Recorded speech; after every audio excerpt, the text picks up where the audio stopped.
Бидејќи од една страна прво вика не се е во ред, од друга страна сега одеднаш заведуваат драконски мерки, народот не може да се освести која е сериозноста на сето ова.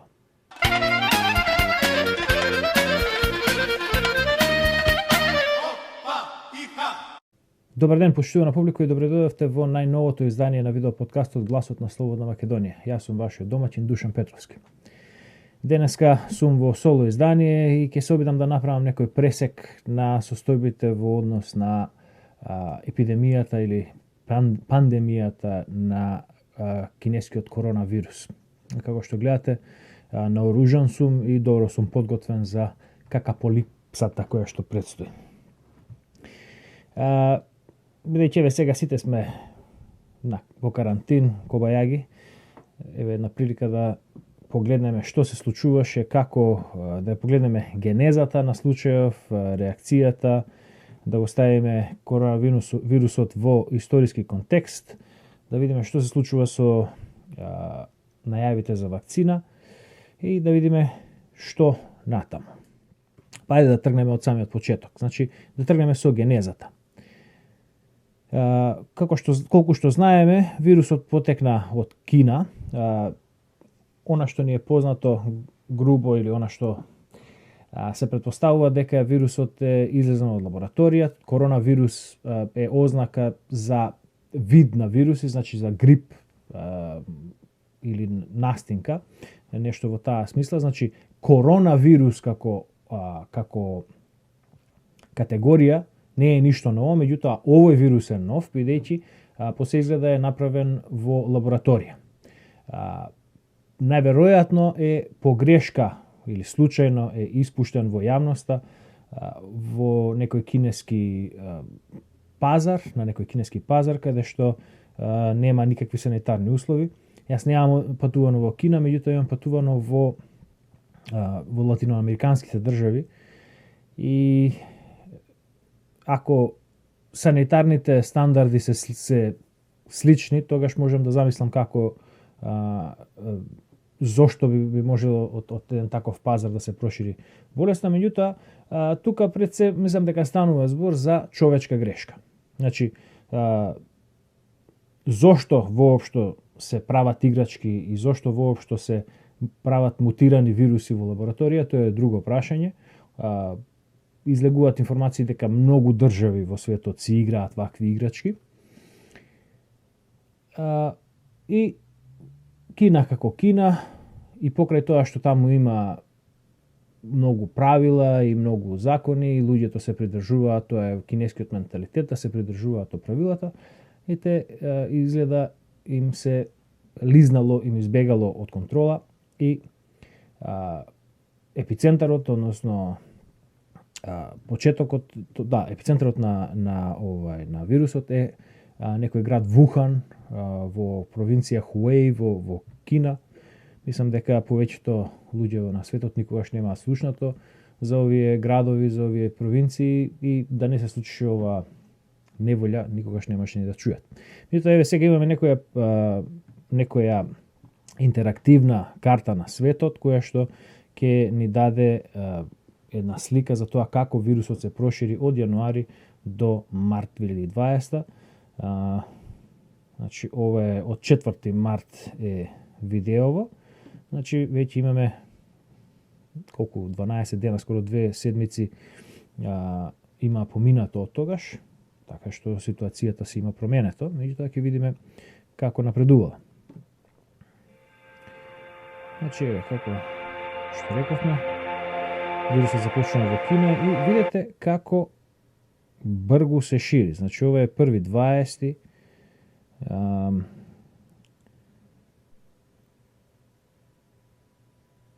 Имаме 5 смртни случаи, 284 вкупно случаи инфекции.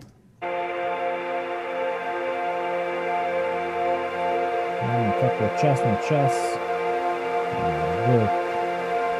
јасно. Значи веќе во јануари имаме случаи надвор од Кина, полека, но сигурно се шири во Австралија, САД, Франција, во Јапан и во земјите во близина на Кина. Први случај во Канада, први случај започна да расне во Канада и Америка. Почнуваат случаи во Централна Европа, Германија, Финска, Италија. На крајот на януари веќе има околу 12.000 случаи во Кина. И нема ни 100 случаи надвор од Кина. Значи, Јапан, Јужна Кореја, мислам дека Тајван и Виетнам се државите кои се најзагрозени надвор од Кина. Меѓутоа гледаме Индија има случаи веќе, Шведска, 1 февруари. Случај на Русија се јавува веќе на 3 февруари. Бројот на заболени од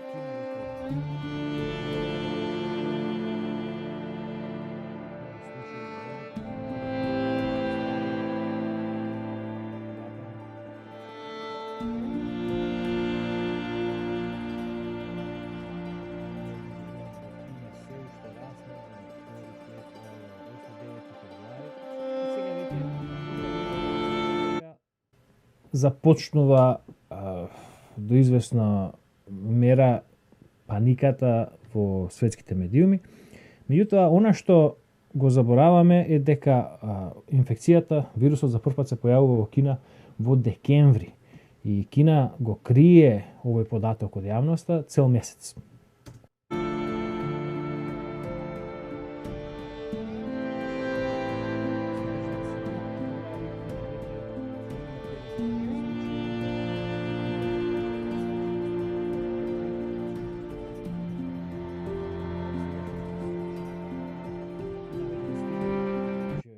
Февруари, Кина веќе стигнува на бројка од околу 67.000 и веќе започнуваат драконски мерки во Кина.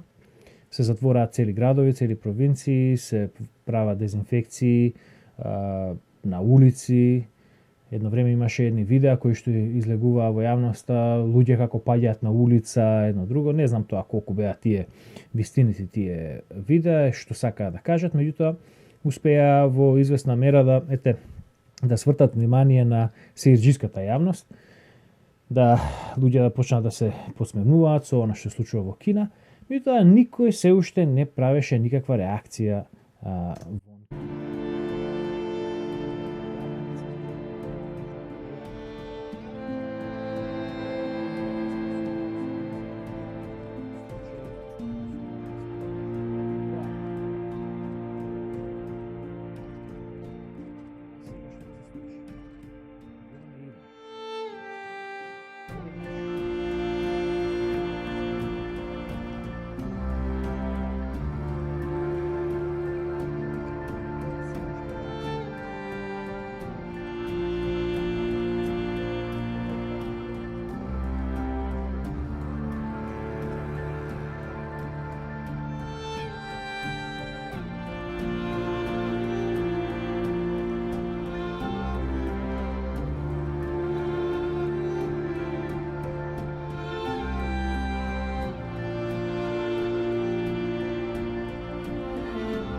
во Јужна Кореја, во Иран и во Јапан расне многу побрзо.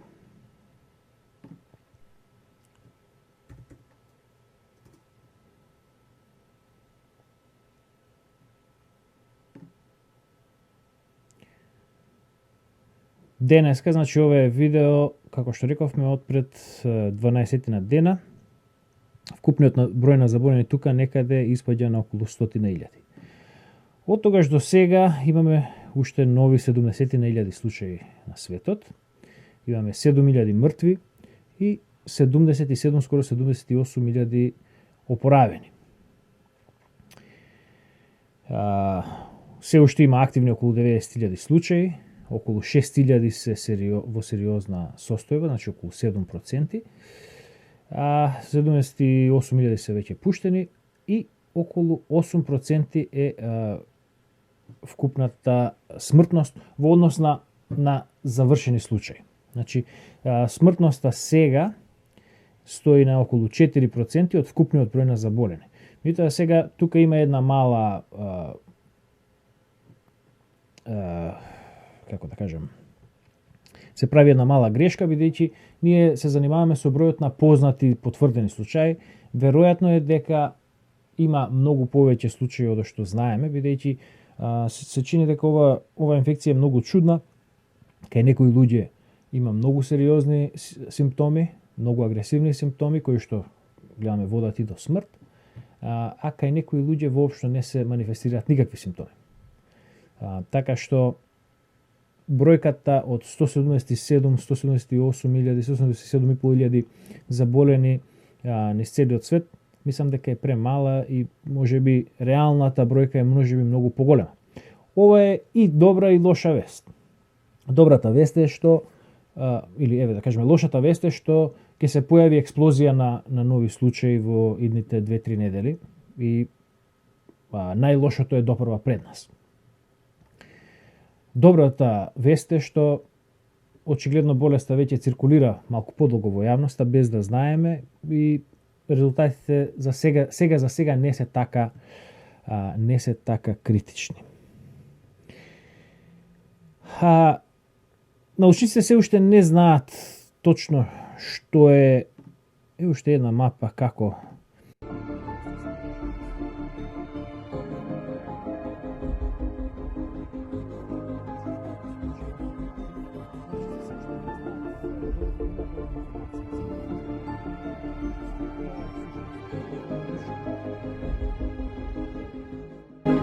прво време се сметаше дека ова е нешто кинеска болест, во Кина тоа е нивен проблем. Бидејќи заболеноста беше толку изолирана во едно место, имаше спекулации дури дека може да стане разбор за некоја генетска мутација, односно болест која што само напаѓа известни раси или известни националности. Азијатите, кинезите немаат ензим кој што може да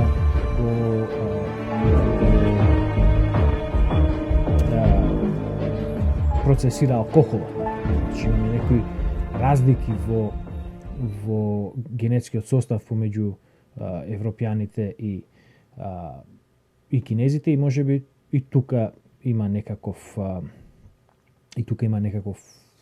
можеби тука и некаква улога игра генетиката. Меѓутоа, сега гледаме како се шири болеста, дека веројатно нема генетски компоненти, дека не прави некоја дискриминација на основа на генетско потекло. Меѓутоа, болеста очигледно, барем она што ги слушаме информациите, дека по жестоко ги напаѓа по старите од што по младите, иако веста од Италија е дека и таму има, односно дека нултиот пациент таму е 38 годишен човек.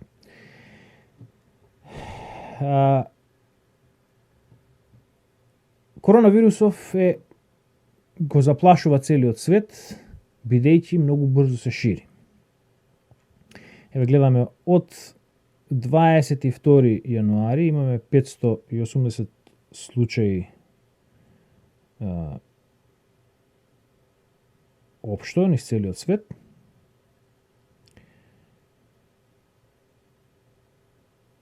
На 24 веќе има 1300. На 29 има веќе 7800. На 15 февруари 70.000 случаи. На 4 март 95.000 случаи. На 12 135.000 случаи. Денеска на 14 март, односно денеска на 16 март 170.000. Значи болеста се шири многу брзо. Зошто се шири многу брзо? Тука треба малку да погледнеме на работите што се случуваат некаде од 1972 година, мислам дека е кога Ричард Никсон го прави помирувањето со Кина, оди на посета на Мао Цетунг и започнува некое нормализирање на односите меѓу Западот и Кина. Од тогаш на нааму Кина се повеќе се отвара во пазарна смисла кон Западот и во изминатите 30 на години речиси целата светска мануфактура се пресели во Кина. Тоа на кинезите им даде една економска моќ и нормално нивната работничка класа и нивната средна класа почна малку да се отракува и како и секоја друга мува што ќе се најаде па ќе полази, таа кинеската работничка класа и кинеската средна класа започна да се шета и да се луксузира по светот.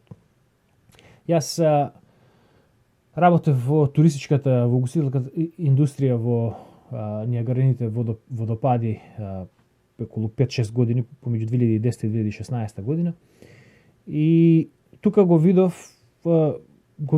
видов промената на профилот на светскиот турист. Во 2010 година беше реткост да се сретне кинески турист, дури во Нијагара. Да кажеме, на секој ден по 1 до 2 маси во еден ресторан од 400 капацитет за 400 гости, добиваше по 20 на кинески туристи во ден каде што ќе поминат преку 1200 туристи. Меѓутоа, до кај 2015 година кинезите стана речиси еднакво распространети како и американците. И сега кинезите мислам дека се најтуристичката нација на светот. Од озгора на тоа има еден куп не кинези кои што имаат деловни врски во Кина и кои што патуваат во Кина. И сега, значи, кинезите се просто кажано најраспространета нација на светот. Затоа и вирусот се чини дека е пораширен вон Кина одошто во Кина. Да видиме прилика сега како изгледа тоа. Значи, веќе бројот на случаи во Кина е помалку од 50% од светскиот број на случаи. Кина ќе остане тука на 80 на 100 илјади, можда 120 илјади случаи, додека оваа бројка ќе надрасне на преку милион, 2 милиона, 3 милиона луѓе. Дали стапката на смртност ќе остане 4%, останува да се види, меѓутоа очигледно е дека Кина има дека во Кина се веќе состојбата се стабилизира. Меѓутоа што е интересно тука? Провинцијата од каде што потекна болеста, Хубеј, има од вкупно број околу 81.000 случаи, има 68.000 случаи. Значи, тоа се преку 80% од случаите во Кина, или околу 80% од случаите во Кина се во една провинција. Другите провинции во Кина имаат релативно многу пониски броеви на случаи, кои што се компаративни со бројките кои што беа во Европа до пред некој ден. Имаме провинции кои што имаат и по 200-300 случаи и имаме веќе и провинции кои што имаат и едноцифрен број на случаи. Очигледно е дека во Кина кинезите помалку патуваат во Кина одошто надвор од Кина. И затоа сега имаме на глобална скала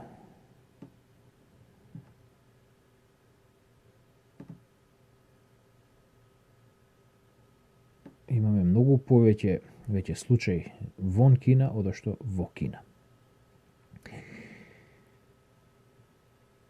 Епицентарот на вирусот се пресели од Азија во Европа. Сега, да направиме еден краток пресек на реакциите што се случија низ светот.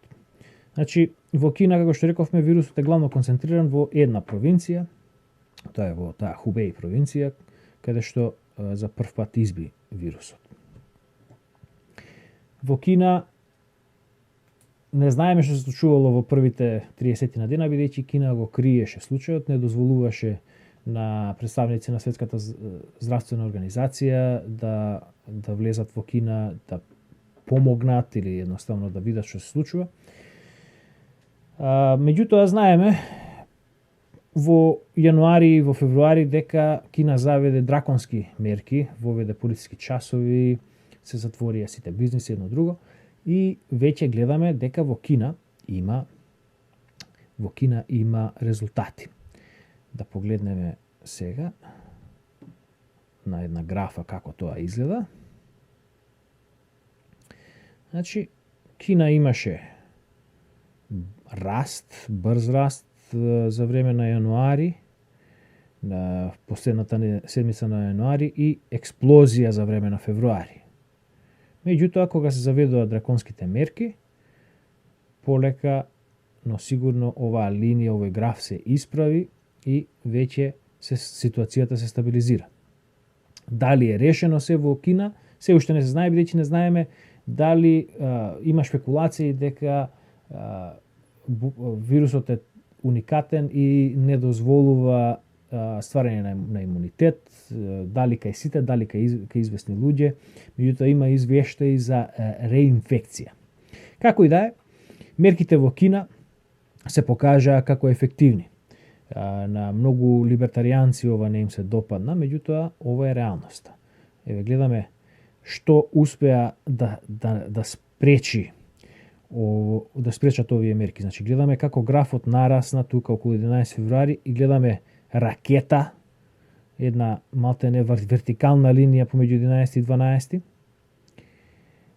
И се уште раст на бројките, значи од 11 февруари до 18 февруари до 19 февруари бројката на заболени во Кина речи се дуплира, а потоа веќе се стабилизира. Кој што гледаме, 12 февруари е денот, најцрниот ден во Кина во однос на број на случаи, меѓутоа откако се заведува мерките, работата се стабилизира. Гледаме број на активни случаи во Кина исто така почнува да опаѓа. А се стабилизира и бројот на смртни случаи. Се уште има, меѓутоа се стабилизира. Еве гледаме на дневна основа. Повторно, тука околу 12 февруари, 12 до 24 февруари е најтемниот период во Кина, значи станува збор за околу 2 седмици, и потоа нагло едно нормализирање и стабилизирање на ситуацијата. И гледаме дека во Кина веќе имаат преврат на графиконите, значи жолтата линија е број на нови случаи, зелената линија е број на нови опоравувања и гледаме дека значи повторно после тие мерки таму во средината на февруари многу брзо започнаа да се гледат резултати во Кина. Сега Кина е Кина, не знаеме колку се нивните информации доверливи, колку се комплетно точни, меѓутоа тоа е тоа што го знаеме од информациите кои што ни ги даваат. Реакцијата во државите кои што се близу до Кина исто така беа драконски, односно реакцијата во државите близу до Кина исто така беше драконска. И тука станува збор за Сингапур и Тајван, за држави кои што важат за најлибертаријански, најлиберални држави во светот. Таму се воведоа стриктни мерки и овие држави кои што беа на многу голем ризик, особено Тајван, бидејќи во Тајван живеат околу 30 милиони становници, од кои што голем дел патуваат во Кина деловно, многумина и работат во Кина. Тајван беше на голем ризик за зараза. Тајван е за сега, еве да го најдеме некаде доле, ова е Тајланд, ние го бараме Тајван.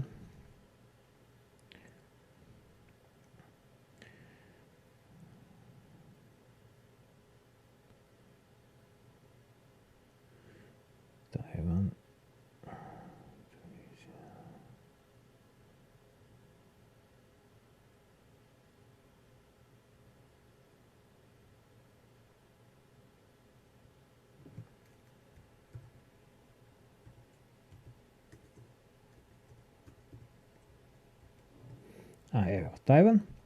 Значи, Тајван има вкупно 59 случаи, еден смртен случај, има 38 активни случаи сега за сега. Русија беше една од државите која што исто така воведе рано драконски мерки, ја затвори границата со Кина. Исто таква реакција имаше и САД, и сега за сега бројките во САД се релативно ниски, меѓутоа јас очекувам дека бројката таму ќе нарасне многу брзо. Реакцијата во Европа, во Италија, Шпанија, Германија, Франција, односно државите на Европската Унија, е она што најмногу треба да не загреши. Тука спаѓа и мојата домовина, денешна Канада, каде што наместо да започнат да се заведуваат мерки уште во јануари, да се затвораат, односно да се ограничи патувањето во Кина и патувањето од Кина, наместо да почнат да се заведуваат мерки за заекнување на гранични премини, да се ставаат луѓе во изолација многу порано, евромарксистите беа обседнати со тоа немој некој да почне да шири расизам, ксенофобија и расна и етничка нетрпеливост, бидејќи вирусот очигледно потекнува од Кина. Во таа смисла, италијанската влада, и сега не знам точно дали е ова финансирано од италијанската влада или е од кинеската влада ова видео, меѓутоа имаме тука во описот дека градоначалникот на Фиренза ја поддржува оваа мерка, а тоа е мерката која се вика прегарни кинес. Значи, во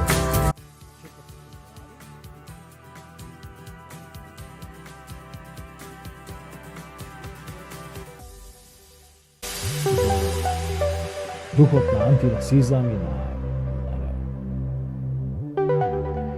неолиберализам, луѓето се охрабруваат, италијаните се охрабруваат да ги прифаќаат кинезите, да не се плашат од нив, па дури и да ги гушкаат и да ризикуваат, да се заболат самите од себе, и да покажат дека тие не се сити колку се отворено им. Сега, значи, тоа е на 4 февруари,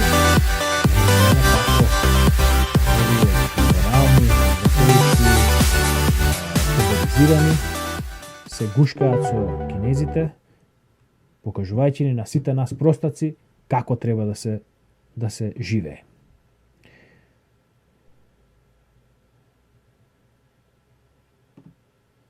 Што се случи со Италија? Ајде да го видиме графиконот на Италија. Значи 4 февруари, што имаме во 4 февруари? Во Италија има 2 случаи на корона. Тогаш се пушта видеото. Италијаните продолжуваат да гушкаат кинези и да се прават глупави, да се слепи при очи, да не воведуваат никакви мерки на заштита. И што правиме? Од 2 случаи на 4 февруари имаме период кога имаме само нараснување за еден случај и потоа одеднаш на 22 февруари од 3 случаи имаме 21 случаи. На 23 февруари 113 случаи. На 24 223. Значи за 20 дена откако е пуштено во опсек ова моронско видео за докажување на идиотизам, во Канада, односно во Италија, бројот на заборени случаи нараснува за колку пати ќе биде? За 100 пати. Од 2 на 223 случаи. Сега, тоа е само почетокот на кризата. Од 24 февруари за една седмица имаме околу 800 нови случаи. За уште една седмица имаме околу 7000 нови случаи, 6500 нови случаи. За уште една седмица имаме околу 10.000 случаи. И денеска Италија се наоѓа некаде на 25.000 случаи со релативно голема стапка на смртност. Значи, еве тука гледаме, отприлика како што расне бројот на заболени, така расне и бројот на смртни случаи, и таква е отприлика таков и графот. Се уште не може се одреди зошто Италија е вака многу погодена и многу попогодена од другите напредни другите светски држави воопшто. Иран беше своевремено ризичен центар, епицентар, се уште не знаеме, и бројот на заболени е релативно голем и таму. Впрочем, Иран е третата највисоко заразена земја на светот. Бројот на мртви расне таму, се уште нема стабилизација, што можеме да видиме и во Иран, и се шпекулира дека во Иран се крие бројот на мртви, бидејќи има некои извештаи дека се копаат масовни гробници од прилика 100 на 100 метри, кои што можат да се видат од сателит.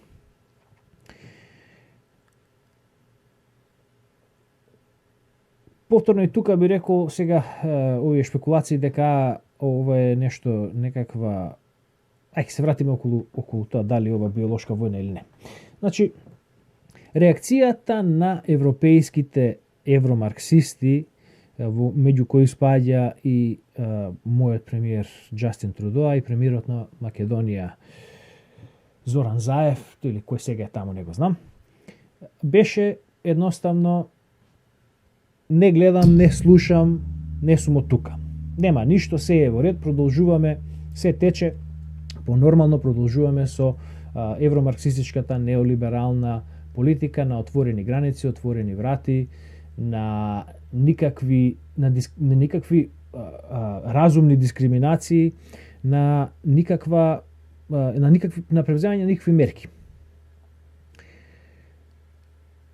И од друга страна, тука и Трамп малку мислам дека погреши, бидејќи тој пак поаѓа од позиција на капитал и од позиција на одржување на протокот на движењето на протокот на роба и на луѓе, на капитал. Им беше многу страф дека ќе се предизвика некакво пореметување во економијата, кое што без разлика во некаква ваква вонредна состојба ќе се случи. Сад ја затвори границата кон Кина некаде во јануари, меѓутоа не ги затвори границите кон Мексико, не ги затвори границите кон Канада, не ги затвори границите кон Европа. Веќе имаме доаѓаат извештаи дека барем по десетина кинези нелегално се шверцуваат во Америка од границата со Мексико. Границата со Мексико веќе буквално не постои повеќе децении, веќе од времето на Буш помладиот, и пред тоа не беше многу поварна ситуацијата, дури Реган има давано амнестија на илегалци. Значи, отворените граници се она што е главниот двигател на овој вирус. Меѓутоа, никоја од западните влади не беше подготвена да стави клуч, да ги затвори вратите и да прогласи некаква вонредна состојба во време кога се уште можеше да се направи нешто што ќе спречи општа епидемија или пандемија, сега што ја викаат. Значи, сад затвори границите кон Кина, меѓутоа не ги затвори границите кон Канада. Канада се уште нема затворено граници кон никого. Канада и Мексико, благодарение на договорот за слободна трговија со Америка, се, како што би се рекло, задната порта за Америка. Значи, многу работи се шверцуваат во САД преку Канада и Мексико. Кина шверцува кинески челик преку Канада и преку Мексико. Дрога и белоробија се шверцуваат преку Мексико и така натаму. Значи, реакцијата требаше да биде, како што гледаме од овие случаи каде што се стабилизирани веќе состојбите, реакцијата требаше да биде агресивна и драконска. Требаше да се затворат границите и требаше да се барем да се започне со тоа. Меѓутоа, како што реков, никој не направи она што треба да се направи. Сите сметаат дека ова нема да дојде кај мене, нема да влезе ова болест во мојата куќа. Па после кога почна да расне бројот на случаи, почна, ама ова е болест за старците, што ни е гале за старците, на нив и така им е време да умрат. И сега, полека, но сигурно, кога почна да се шири веќе незадоволството кај народот, кога почна веќе да се ствара притисок кај гласачката маса, веќе започна да се прават некакви си реакции. И сега, во ваков случај, од моје искуство, треба да се започне со најдраконската реакција, па потоа да се олеснуваат известни мерки, доколку тие се покажат како престроги. Меѓутоа, што е општиот пристап на сите овие лидери? Нивниот пристап е, ќе почнеме чекор по чекор, сантим по сантим, па ќе видиме кога треба да застанеме. Меѓутоа, што се случува? Брзината на ширењето на оваа болест не дозволува такво решение, видејќи таа се шири толку брзо што сега секоја мерка што се спроведува денес е мерка која што требала да се спроведе пред 2 или 3 недели. Ние постојано сме зад вирусот. Постојано сме зад проблемот. Наместо да излеземе однапред, да го пресретнеме во очи, да го пресретнеме во чело, ние го бркаме од позади. И тоа е неповолна позиција. Што значи тоа? Тоа значи дека болеста ќе се рашири. Не знам дали ќе биде на исто ниво како што се рашири во Кина, дали смртноста ќе биде исто како во Италија, дали смртноста ќе биде на исто ниво или нема. Меѓутоа,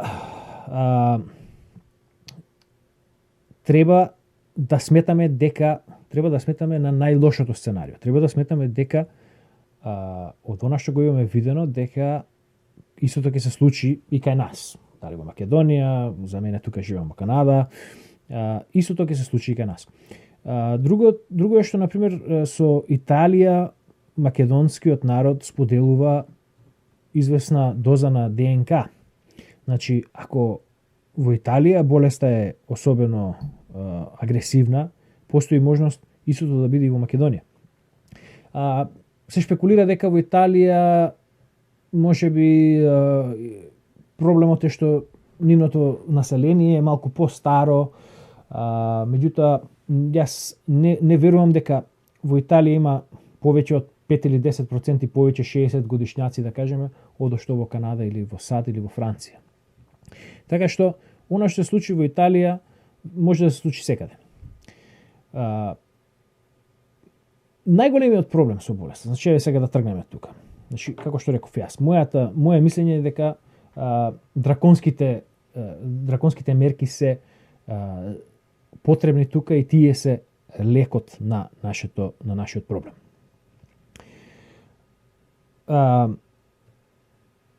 Ова е, како што рековме, нов вирус.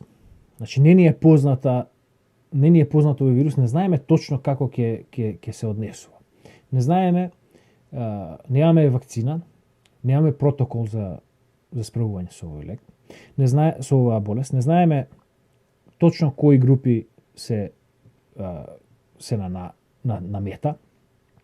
Не знаеме дали откако ќе се оправат тие заболени, дали повторно се на ризик на реинфекција.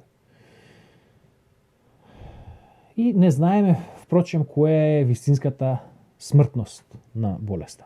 Значи, отприлика некаде 4% е бројката која што се врти, меѓутоа, јас мислам дека реално е пониска, меѓутоа повторно не знаеме која е бројката. Во такви случаи, кога сме соочени со непријател кој што ни е непознат, проблем кој што ни е непознат, умната, мудрата работа е да се направи прекумерена заштита, прекумерена активност со цел да се избегнат овие непознатости, бидејќи непознатостите се она кое што може да не заглави во некој магиепсан круг.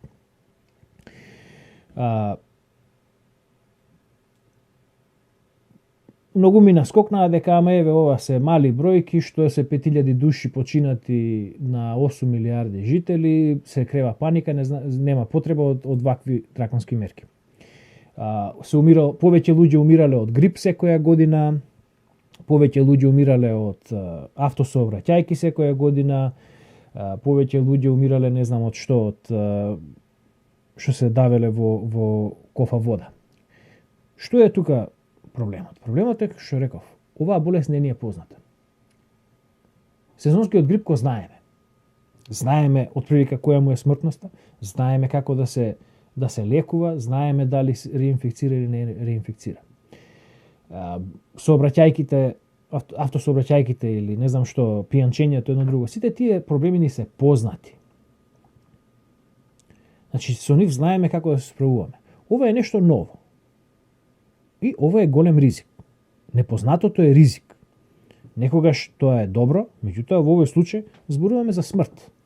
Значи, во никој случај непознатото од коронавирусот не може да биде добро, не може да биде позитивно.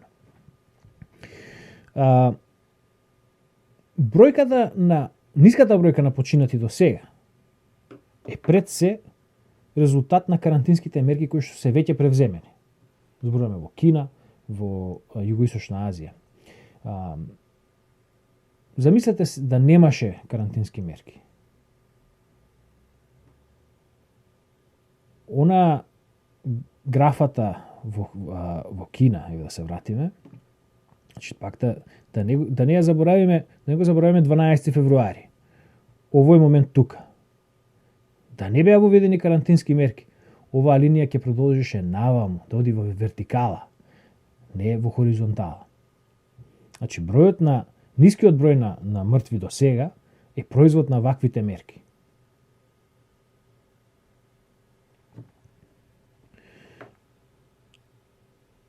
Светот се има соочувано со непознати болести до сега. Сега може би да го ставиме во некој историски контекст. Значи, ова е некој си графикон на историја на епидемии, на пандемии. Почнуваме некаде од првата година од новата ера, па нааму. Значи, гледаме дека имало антонинска плага, чума во вториот век, па Јустинијанова чума во третиот век, вкупно околу 55 милиони мртви тука, па црната чума во 14 век. Што е карактеристично за овие три чуми? Сите овие три чуми поминале низ нашите простори. И благодарение на тоа се вградило некакво колективно сеќавање меѓу некои од нас, меѓу оние од нас кои што се грижат за историјата, меѓу оние од нас кои што поминале време со нивните баби и дедовци, за опасноста од вакви настани. И затоа оние од нас кои што се малку повеќе запознаени со историјата, се исто така и оние кои што повеќе притискаат за поголеми карантински мерки, за уведување на некакви си за уведување на карантински мерки, со што би се спречило ширење на болеста од човек на човек. Имаме и други некои ова беше како беа сипаници, мали сипаници, овчи сипаница, мислам дека се викаше. Па имаме повторно некои чуми во 17 век, повторно чума во 18 век, колера, повторно чума во 19 век, жолтица, шпански грип, 918-919, на крајот на светската војна, шпанскиот грип го дуплира бројот на мртви од Првата светска војна. Сидата таа не интересира, бидејќи таа е болест само за оние кои што практикуваат хомосексуализам. И сега во изминативе 50 на години гледаме дека немаме ваква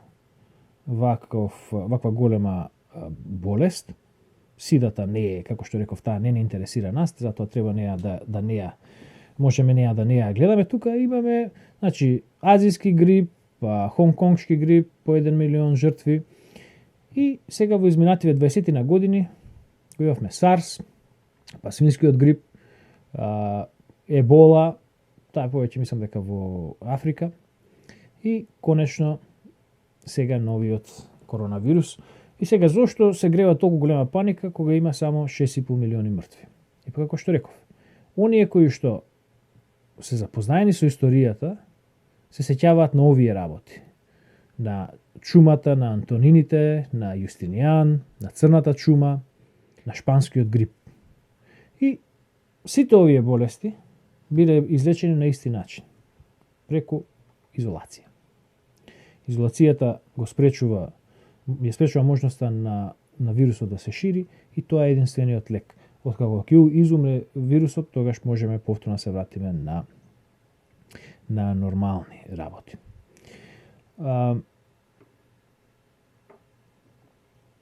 Тука би рекол, до известна мера, сега не сакам да кажам дека ме одушеви, меѓутоа реакцијата на Србија се покажува како нешто од што можеме да научиме нешто. Значи, како што рековме, во прво време европејциве си свиркаа додека што беше она, како што викаме, село гори, баба се чешла.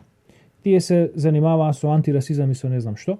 Денеска веќе на 16 март, речи се цела Европа е под полициски час. Значи, одиме од една крајност во друга. Први немаше никаква реакција и се занимававме со детски глупости, антирасизам и не знам што. Сега одиме во диктатура. Во меѓувреме се случи и какаполипсата и борбата за последната ролна тоалет папир. И сега коментарите на луѓето се ама каков народ едно друго. Ова е се производ на лошото лидерство, на слабото лидерство кое што го екзибитираат ова денешнава политичка елита во Европа, во Америка, во Македонија, во Кина, низ целиот свет. Многу по-лесно ќе поминеше доколку веќе се воведоа забрани за патување, да го границите се затвореа пред месец дена, пред месец и пол, кога првите вести за коронавирусот почна да испаѓаат од Кина. Вчера Србија прогласи воена состојба. И сега, насловот вика дека војската ќе ги чува болниците. Што вика Вучич? Ние не ја донесовме оваа одлука. Денес може да биде најлошиот ден за Европа во Втората светска војна.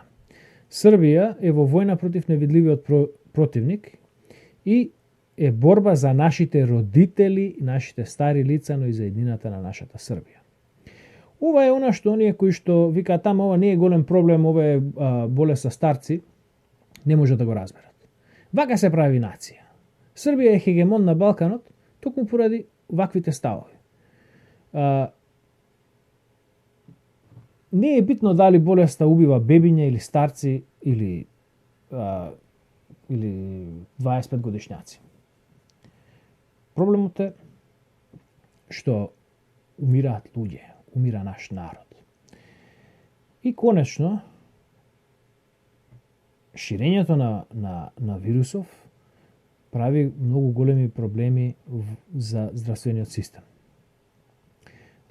Здравствениот систем не може да го поднесе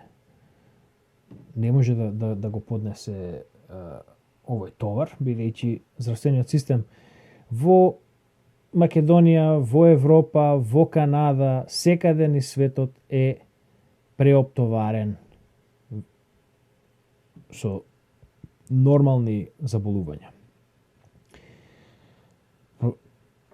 Трагедијата во Италија, кој што гледаме, е што не може да поднесе нови 20.000 случаи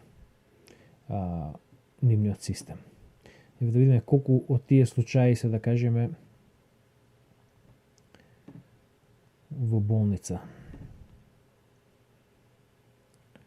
Значи, од 25.000 случаи, само 2.500 случаи се оздравени или за 4.000 случаи се затворени. Значи, моментално во болниците во Италија има околу 1.000 и кусур души во сериозна или критична состојба и околу 19.000 заболени, дали се тие во болници или не се во болници, не знаеме. Веројатно не се сите. Меѓутоа, што значи тоа? Тоа значи дека здравствениот систем на една Италија не може да поднесе удар од, да кажеме, нови 20.000 случаи или 5.000 случаи во болница. Бидејќи, поради начинот на кој што живееме, поради начинот на кој што ни се поставени овие здравствени системи, каде што некој трет ја плаќа сметката, имаме неодговорно и несовесно користење на здравствените ресурси, што придонесува до преполнување на болниците, претоварување на здравствениот систем во нормални услови. И тоа значи дека во вонредни случаи, каде што можеби за 2 или 3% само треба да се качи капацитетот, гледаме колапс на системот. И затоа овие карантински мерки се многу битни. Значи, со нив се штити и ризичното население, старците, да кажеме условно, меѓутоа и здравствениот систем. Се штитат медицинските сестри, докторите кои што треба да се справуваат со овој проблем.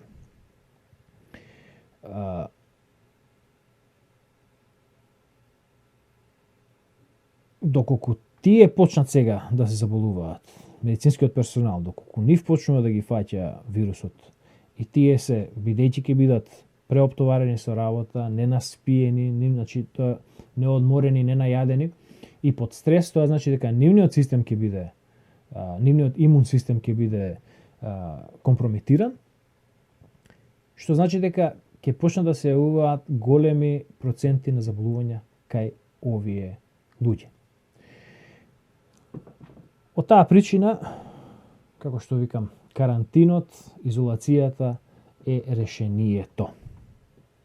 Сега, ајде да одиме на некои, да разгледаме некои идеи кои што се шират во јавноста, дали е ова биолошка војна против Кина. Јас сметам дека не е, бидејќи во изминативе стотина години, а и подолго време, меѓутоа во изминативе стотина години, светските сили се обидувале, односно правиле некакви си експерименти со бојно, односно со биолошко оружје, како што било тоа случајот и со хемиско оружје во Првата светска војна. Меѓутоа, исто како бојните гасови што се покажале како неефективни, исто така и биолошкото оружје се покажува како неефективно, бидејќи едноставно не може се контролира како ќе се шири вирусот. Еден од првите случаи кога ова било воочено било токму кон крајот на Првата светска војна со епидемијата на шпанскиот грип, кога и од едната страна и од другата страна на рововите имало заболени и покрај тоа што тие биле поделени со бодликава жица и со некои си 500 метри размак од едни на други.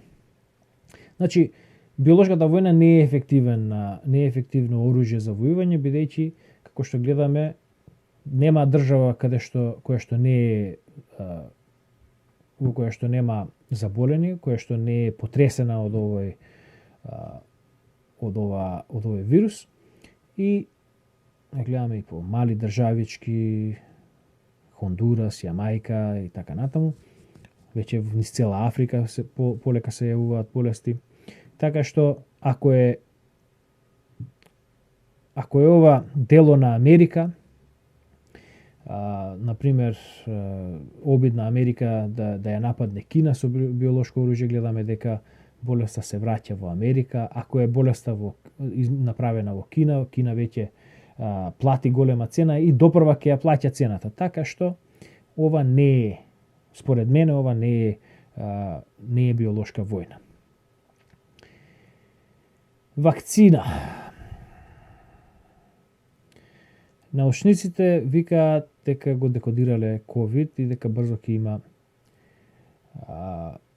има вакцина.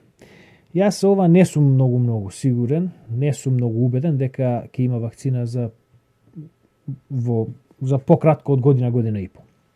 Тоа се мислењата на овие што се експерти, посебно во Америка, кои што се задолжени од Трамп да управуваат со кризава.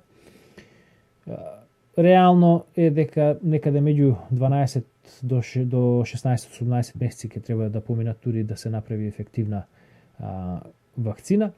Сега ова што се сите овие вести што ги гледате, ударни вести дека оваа компанија или оваа група е близу до лек или ова она, тоа се само маркетиншки обиди на овие истражувачи и предпријатија кои што се во бизнисот во медицинскиот бизнис.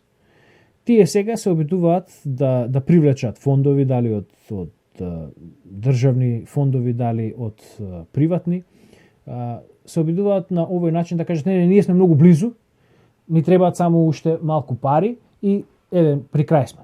Веќе имаме некаде 3 или 4, ако не и повеќе инстанции каде што се јавуваат различни групи кои што тврдат дека се близу до наоѓање на лек, меѓутоа немојте на ова да наседнувате. Вакцината е далеку, лекот е се уште карантин, изолација.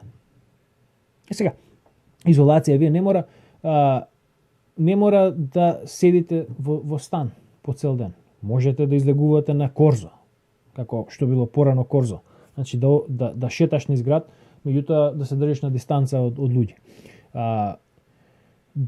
Проблемот е што на денешнава младина не им е јасно што значи се во ова и тие си одат по кафичи, си одат по журки и не знам што. И поради тоа државите сега се приморани да спроведуваат полициски час. Бидете мудри, следете ги препораките, немојте да им давате на политичарите изговор да уведуваат подраконски мерки.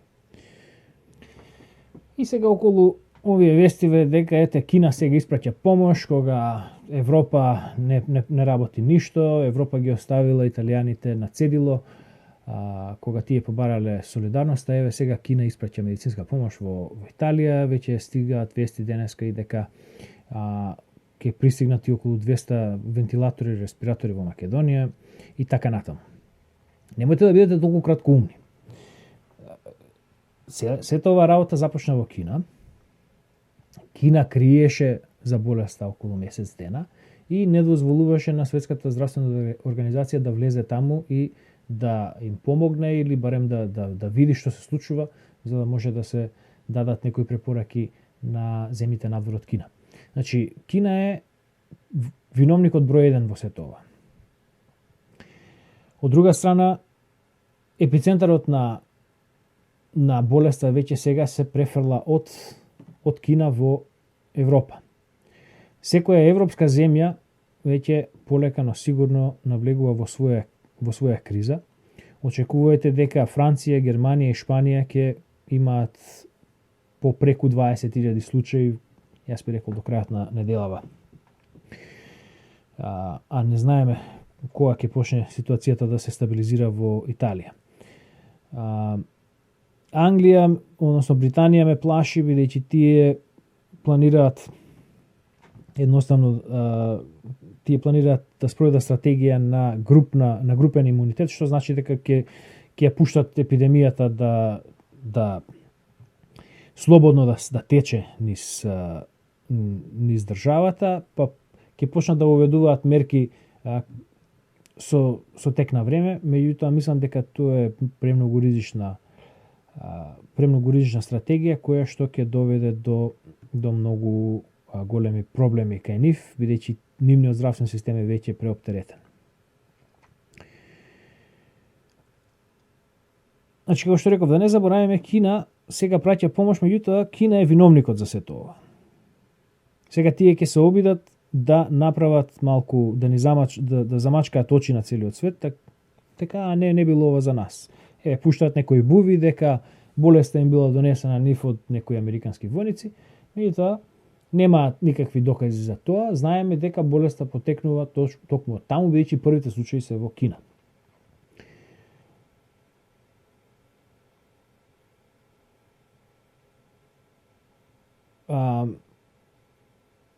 Она што следи е рекомпонирање на светскиот поредок. Овој поредок кој што започна некаде со, како што реков, со отварањето на границите кон Кина во 70-те години, ќе почне полека да се менува. На сите им станува јасно дека не може целиот свет да зависи од една држава која ќе биде фабрика за се и се што за целиот свет, дека во вакви моменти на криза не може да се ослониш на своето производство е многу сериозен проблем и дека едноставно со кинезите функционираме на две различни бранови должини и се повеќе се покажува дека ова идејава на глобализам дека не може да функционира. Имаме премногу различни менталитети на светот, премногу различни култури кои што со тек на време ќе дојдат во конфликт, како што тоа било случај впрочем историски во Македонија за време на турското робство и така натаму.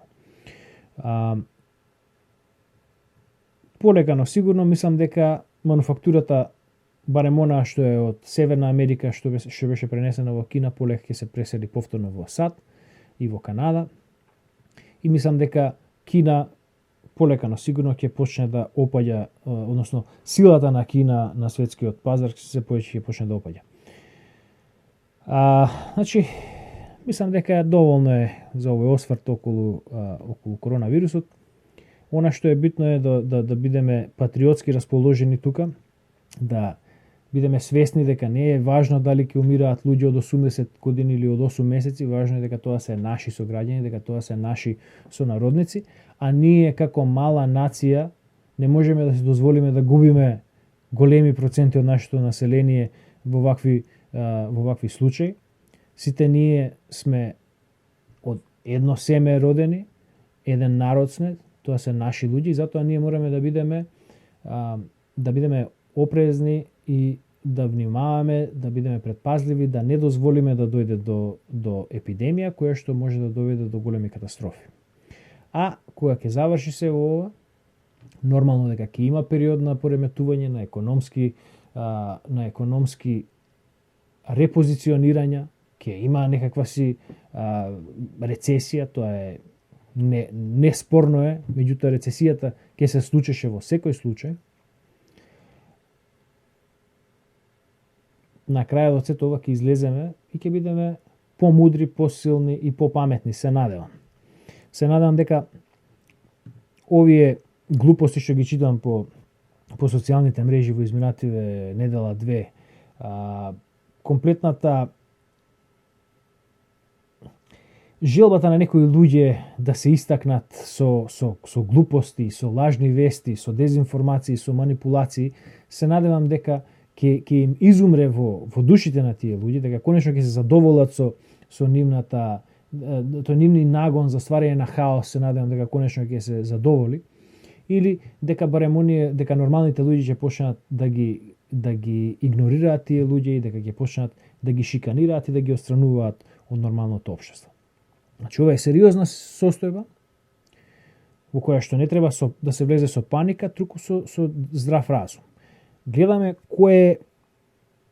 што може да се случи доколку не правиме никакви доколку не преземаме никакви мерки, доколку не преземаме никакви мерки, тогаш се случува колапс на медицинскиот систем, се случува голем процент на смртност и ќе се случат далекосежни последици после тоа. И гледаме дека решението е изолација. Значи нема потреба сега ние да се обидуваме да го измислиме тркалото, кога веќе тоа е измислено. Решението е изолација, држете се изолирани, помалку излегувајте, помалку се мешате меѓу луѓето, пите чај со лимон, ако немате средства за дезинфекција, ако имате оцет во раствор со вода, користете тоа за дезинфекционо средство, па дури во супата едно друго пите, значи пите чаеви топли, супа јадете со оцет едно друго, за да спроведувате некакви си дезинфекции во вашето тело и стрпете се. 2 недели до 4 недели, зависно колку поефективно се спроведе оваа самоизолација, овој карантин, толку побрзо ќе помине проблемот. Толку побрзо ќе се решиме со вирусот. Колку помалку се придржуваме до препораките, толку повеќе ќе расне проблемот, а толку повеќе ќе расне и полициската држава, толку повеќе ќе расне и диктатурата, толку повеќе драстични мерки ќе мора да се уведуваат од страна на властите, кои што, кога ќе заврши кризата, некои од нив нема да бидат отстранети. И затоа бидете малку умни, бидете малку разумни. Не е ова лажна вест, не е манипулација. Не верувам дека постои толку луд човек и покрај тоа што гледаме што работи Сорос во изминативе години, сепак би рекол дека не верувам дека постои таква лудост на светот за некој како на филм да се обидува да го погуби целиот свет или да погуби дел од населението на светот. Не верувам дека некој е доволно глуп да војува со биолошко оружје кога знае дека тоа ќе му се врати и нему. Јасно е дека политичарите ќе се обидат секоја криза да ја злоупотребат за своја полза, меѓутоа затоа треба ние да се однесуваме совесно, да не дозволиме да дојде до таму. Да не дозволиме до она, еве што вчера Вучич во неговото излагање, да не дозволиме, да не им дадеме изговор на властите, тие сега да пуштаат полиција на улици. Ево, во западноевропските држави, властите има еден таков ноншалантен однос во почетокот, па кога почнаа да заведуваат мерки, народот не им веруваше. Народот, сега го критикуваме народот, меѓутоа ова е се проблем на лидерство. Народот не знае како да се справи. Ова со тоалетната хартија.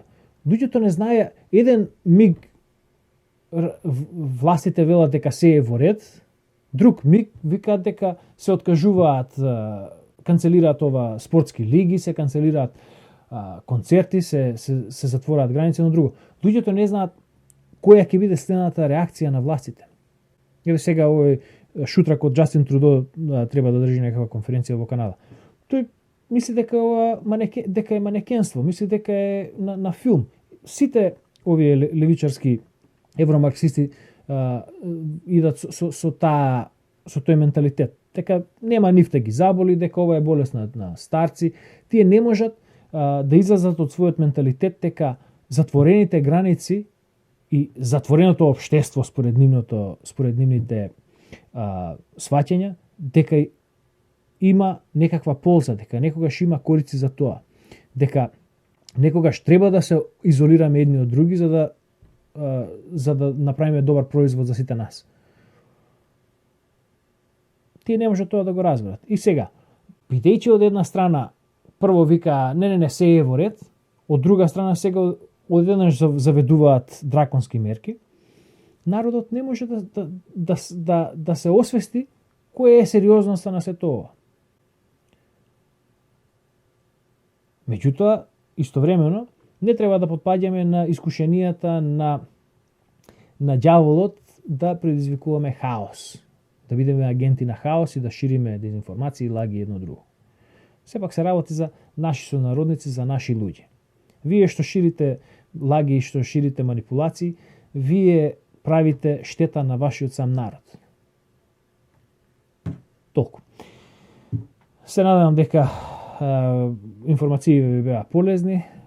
Се надевам дека паниката колку толку успеав да ви помогнам да ја смалите. Како што реков, идат најлошото е допрва пред нас, меѓутоа доколку бидеме сталожени, доколку се придржуваме до овие самоизолациони мерки, карантински мерки, се ќе помине релативно добро. Доколку се правиме дека сме непобедливи, неунишливи, доколку мислиме дека ние сме откриле Америка и ги знаеме сите финти на глобалните елити и дека мислиме дека ова е манипулација, едно друго, само ќе си направиме поголеми проблеми. До следниот пат, до гледање.